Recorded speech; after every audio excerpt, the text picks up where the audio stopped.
कैसे हैं आप सभी लोग। मेरा नाम है जयदीप आमेटा और आज हम बात करने वाले हैं एसी के लास्ट पार्ट की, which is power in the circuit.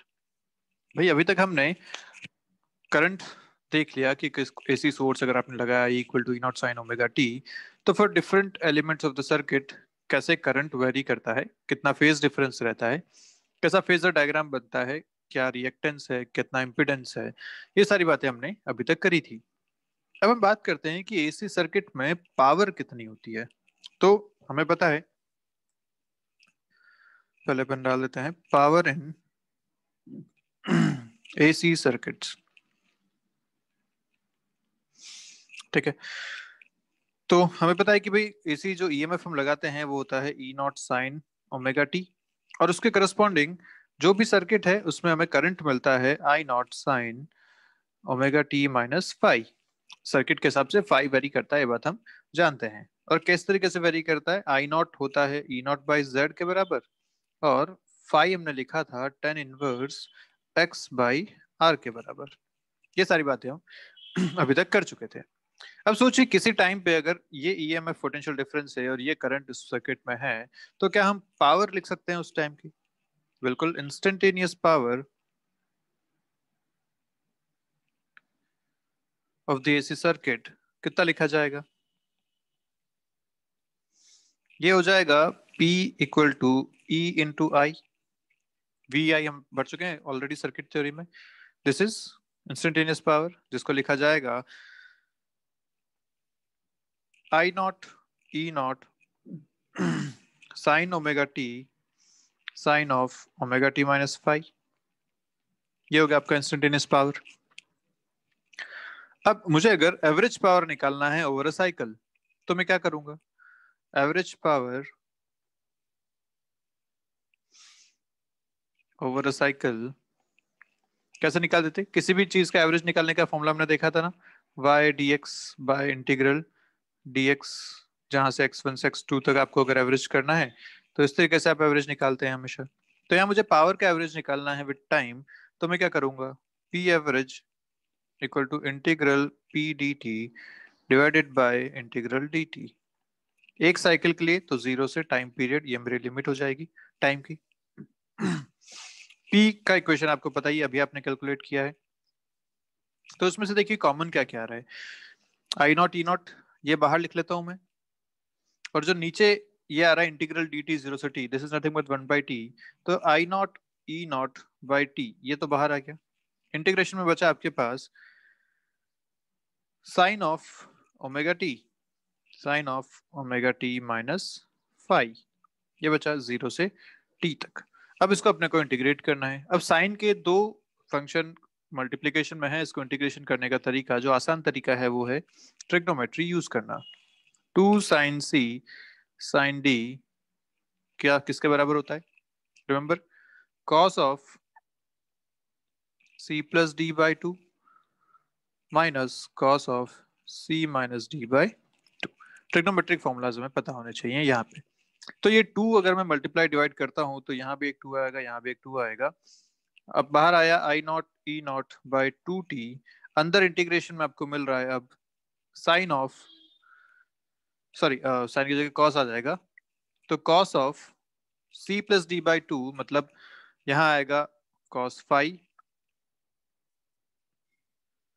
दूसरा इस तरफ आएगा आपके पास minus cos of two omega T minus five.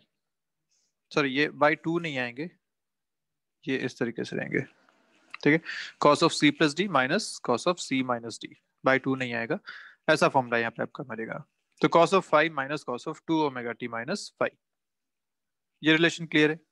अब आप चाहें तो ये वाला प्रूव भी कर सकते हो, sine cos A plus B plus cos A minus B, formula derive करो, एक्सपेंशन करो, और आप यहाँ तक पहुंच जाओगे रिजल्ट पे। ठीक है, तो चलिए यहाँ आप इंटीग्रेशन अपने लिए आसान हो गया, यहाँ एक डी टी साथ में चल ही रहा है पूरे टाइम। कॉस फाइव का इंटीग्रेशन अगर करेंगे तो मिलेगा आपको कॉस फाइव इंटू टी। उसके बाद आप जब cos two omega T minus five का इंटीग्रेशन करेंगे तो आपको मिलेगा कॉस ऑफ, कॉस का इंटीग्रेशन हो जाएगा sine sine of two omega T minus five, और टी का जो कोफिशिएंट रेट 2 ओमेगा वो आ जाएगा डिवाइड में, जब आप लिमिट रखेंगे 0 से t तक तो आप फाइनल आंसर पे पहुंचेंगे। ये आपके लिए एक्सरसाइज आप खुद करेंगे। मैं इसका फाइनल एक्सप्रेशन जो बता रहा हूँ वो आएगा आपके पास p average equal to half of e not I not cos phi. ये आपका फाइनल एक्सप्रेशन यहाँ पे बनने वाला है। ठीक है, t की जगह आप 2 पाई बाई ओमेगा अगर रखेंगे फाइनल एक्सप्रेशन आपको ये मिलेगा। क्लियर है बात? चलिए, अब यहां से अपने को बात समझ में आई कि जो पावर एवरेज पावर में जो cos फाई एक फैक्टर आ रहा है, ये cos फाई फैक्टर को ही कहते हैं पावर फैक्टर। पावर फैक्टर क्यों बोल रहे हैं इसे? क्योंकि cos फाई जैसे फाई जितना डिफरेंट होगा उतना ही पावर भी डिफरेंट होगा, इसलिए इसको बोला गया पावर फैक्टर के नाम से। और अगर एवरेज पावर निकालनी है तो ये एक्सप्रेशन आराम से यूज कर सकते हैं। और क्योंकि हमें फाई पता है, 10 फाई से हम फाई निकाल सकते थे x बाई आर से, तो हम cos फाई भी निकाल सकते हैं। हमें एक डायग्राम पता था ये वाला, this is phi, this is Z, this is X और आर, ऐसा ही था आपके सामने। अब यहां से अगर आपको cos फाई निकालना है तो cos फाई क्या लिखोगे, देख लो इससे r बाई जेड, ये आपका आएगा cos फाई। तो ये भी एक इंपॉर्टेंट बात है, ये आपको याद रहनी चाहिए। तो cos फाई आ गया आपके पास r बाई जेड। अब अपन केसेस देखते हैं। पहला केस है प्योर रेजिस्टेंस वाला। प्योर रेजिस्टेंस के केस में x तो होता है 0, तो z किसके बराबर होगा, r के बराबर। इसका मतलब cos फाई किसके बराबर हो जाएगा, 1 के, r बाई जेड, दोनों बराबर हैं तो cos फाई हो गया 1। मतलब पावर फैक्टर हो गया यहाँ पे मैक्सिमम। पावर फैक्टर क्या हो गया, मैक्सिमम। पावर फैक्टर मैक्सिमम तो एवरेज पावर भी maximum, which is half E not I not. Clear बात? इस टाइम पे पावर भी मैक्सिमम रहेगी ये। तो रेजिस्टेंस के केस में मैक्सिमम पावर एसी सर्किट में आपको मिलेगी। दूसरा केस अगर देखें, प्योर इंडक्टेंस या कैपेसिटेंस, प्योर इंडक्टेंस और कैपेसिटेंस, अगर इस केस में बात करें तो क्या होता है, इस केस में आर जीरो होता है। और जैसे आर जीरो हुआ, पावर फैक्टर क्या लिखा था आपने, cos phi equal to R by Z. R zero होते ही cos फाई हो गया 0। cos फाई 0 मतलब एवरेज पावर भी कितनी हो जाएगी, 0, क्योंकि ये होती है E R M S I R M S into cos phi. तो एवरेज पावर भी आपकी हो जाएगी 0। तो यहां से एक बात और समझ में आई कि प्योर इंडक्टिव सर्किट या प्योर कैपेसिटिव सर्किट नहीं होते हैं, क्योंकि उनमें एवरेज पावर 0 आती है। तो आप ऐसा बोल सकते हैं कि average power consumed per cycle in a pure inductance और capacitance is 0। So in an AC circuit if the phase difference मतलब फाई जो है between V and I is pi by 2, अगर फाई पाई बाई 2 है तो cos phi 0 हो जाएगा। इसका मतलब the power consumed in the circuit is 0। ठीक है, power consumed in the circuit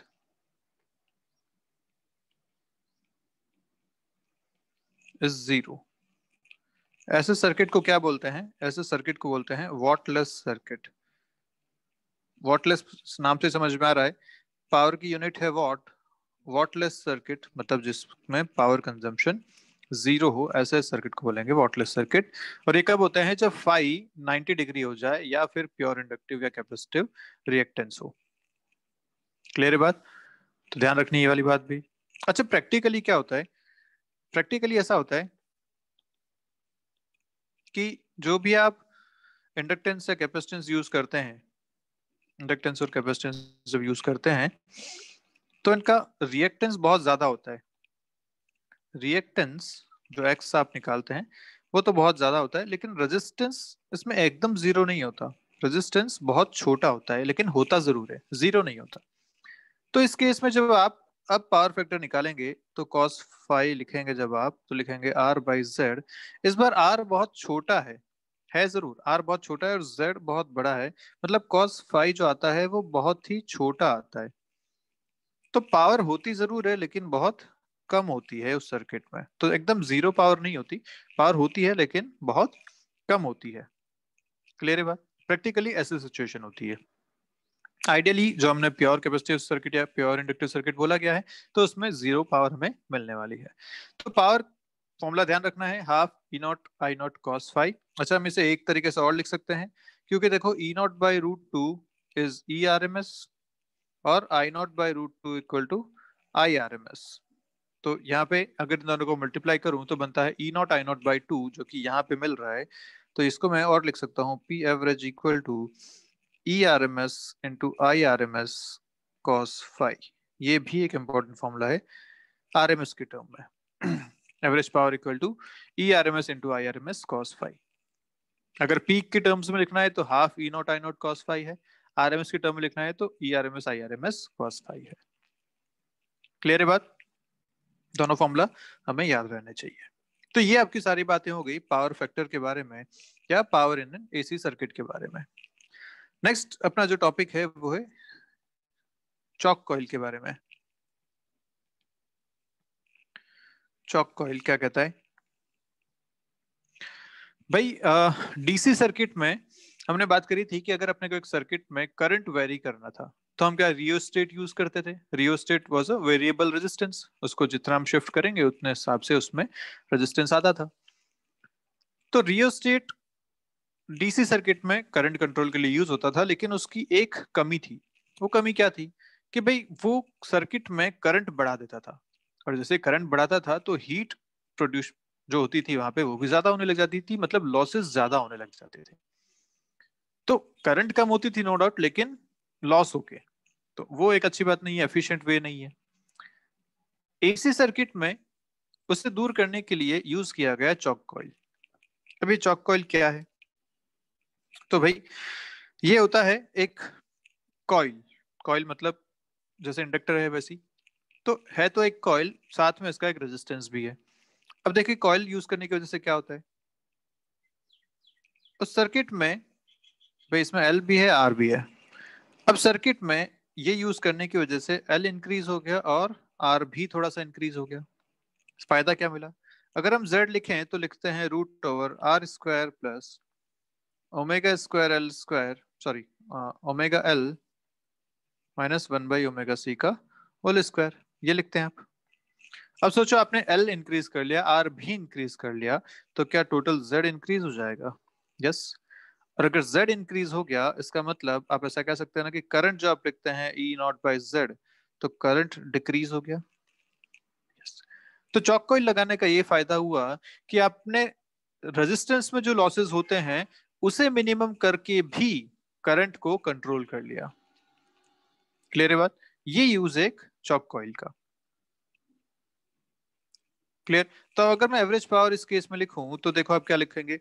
average power आपने लिखी थी R by Z, sorry average power आपने लिखा था E R M S I R M S into cos phi, और cos phi क्या लिखा था आपने? आर बाई जेड के बराबर। अब सोचिए आर जो है इस सर्किट के लिए, ये जो चॉक कॉइल है इसके लिए आर बहुत कम होता है, एल इसका ज्यादा होता है। ये इस सर्किट का हिसाब है, चॉक कॉइल का हिसाब है। तो आर तो है बहुत कम, जेड है बहुत ज्यादा, मतलब ये जो जा रहा है ऑलमोस्ट जीरो की तरफ जा रहा है। आर बहुत छोटा, जेड बहुत बड़ा, कॉस फाई जा रहा है लगभग जीरो की तरफ, मतलब एवरेज जो पावर इस चॉक कॉइल की जा रही है वो भी जा रही है जीरो की तरफ। तो without consumption of any power chalk coil ने फिर भी करंट को सर्किट में कंट्रोल कर लिया। ये इसकी एक खास बात है। अगर करंट ज्यादा ये कंज्यूम करता तो पावर भी ये ज्यादा कंज्यूम करता।